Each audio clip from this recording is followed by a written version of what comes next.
They were continuing to read The Brothers Karamazov. "Do you know," he used often to say, looking at Alyosha, "that you're like her, the crazy woman." That was what he used to call his dead wife, Alyosha's mother. Grigory it was who pointed out the crazy woman's grave to Alyosha. He took him to our town cemetery and showed him in a remote corner a cast iron tombstone, cheap but decently kept, on which were inscribed the name and age of the deceased and the date of her death, and below a four-lined verse, such as are commonly used on old-fashioned middle-class tombs. To Alyosha's amazement, this tomb turned out to be Grigory's doing.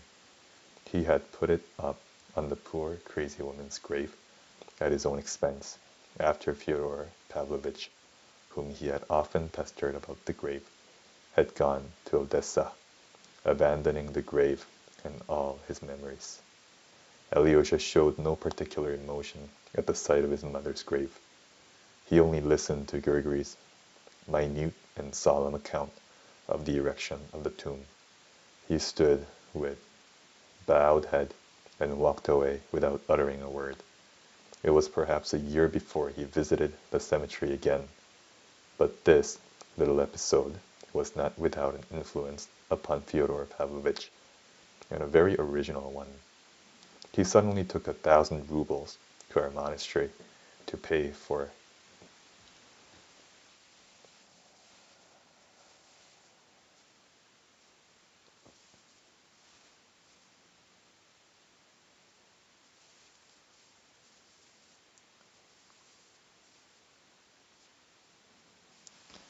requiems for the soul of his wife, but not for the second, Alyosha's mother, the crazy woman, but for the first, Adelaida Ivanovna, who used to thrash him.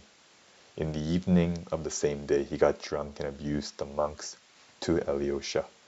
He himself was far from being religious. He had probably never put a penny candle before the image of a saint.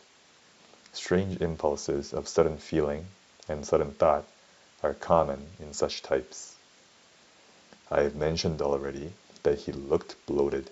His countenance at this time bore traces of something that testified unmistakably to the life he had led. Besides the long fleshy bags under his little, always insolent, suspicious, and ironical eyes, besides the multitude of deep wrinkles in his little fat face, the Adam's apple hung below his sharp chin like a great fleshy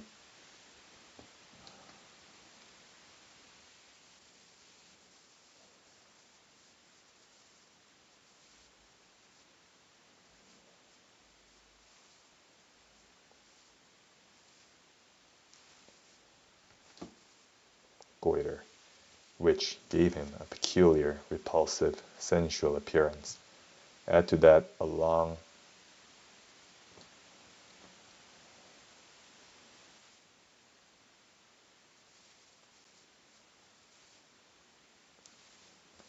rapacious mouth with full lips, between which could be seen little stumps of black, decayed teeth. He slobbered every time he began to speak. He was fond indeed of making fun of his own face, though, I believe, he was well satisfied with it. He used particularly to point to his nose, which was not very large, but very delicate, and conspicuously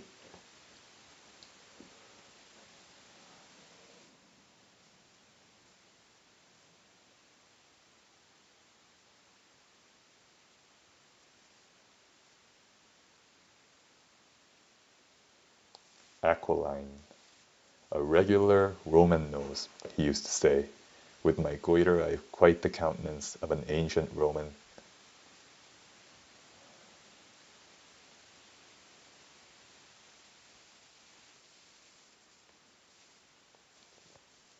Patrician.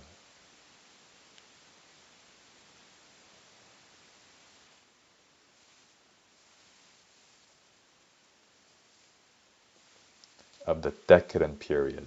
He seemed proud of it. And that's the end of the reading for today. Have a good day.